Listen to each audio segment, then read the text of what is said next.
Normalization of U.S. China trade is consequential for every person on this planet. The two economies still account for 43% of global GDP and nearly half of manufacturing output. When they stabilize relations, rolling back tariffs, easing export controls, and reducing policy uncertainty, the effects are measurable and immediate. Trump-era tariffs and Biden-era decoupling proved the costs. The 2018-19 trade war shaved 0.3 to 0.8% of global GDP, according to IMF and Moody's estimates. U.S. firms absorbed most of the tariff burden, $46 billion in direct costs, while business investment froze and manufacturing stalled.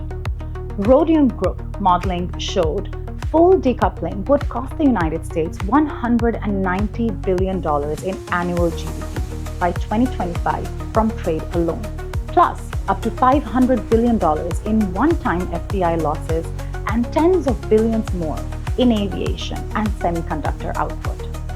Supply chains rerouted chaotically through Vietnam and Mexico, raising logistics costs and fragmenting production without eliminating dependence on Chinese components.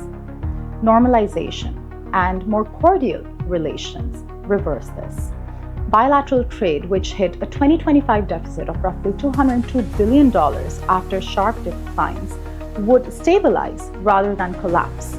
Global supply chains, already intertwined despite tariffs, regain efficiency.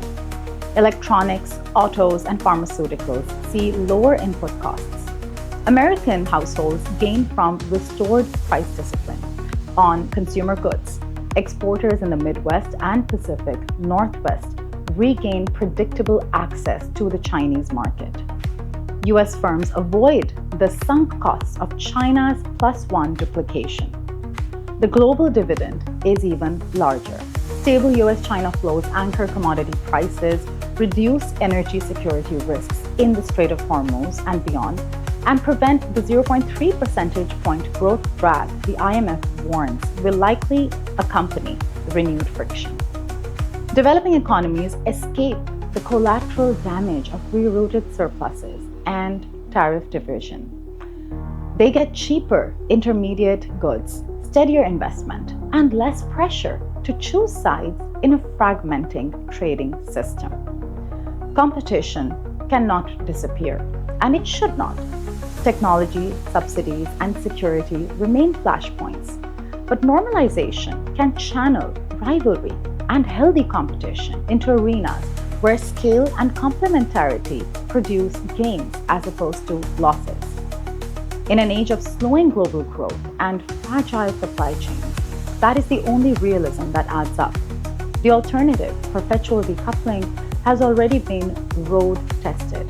It is expensive, inefficient, and leaves everyone worse off. And most importantly, for any important country in the world, for China, for the US, and for regional blocs such as the EU, it is important to prioritize global development, global governance, and a system that works for the world at large.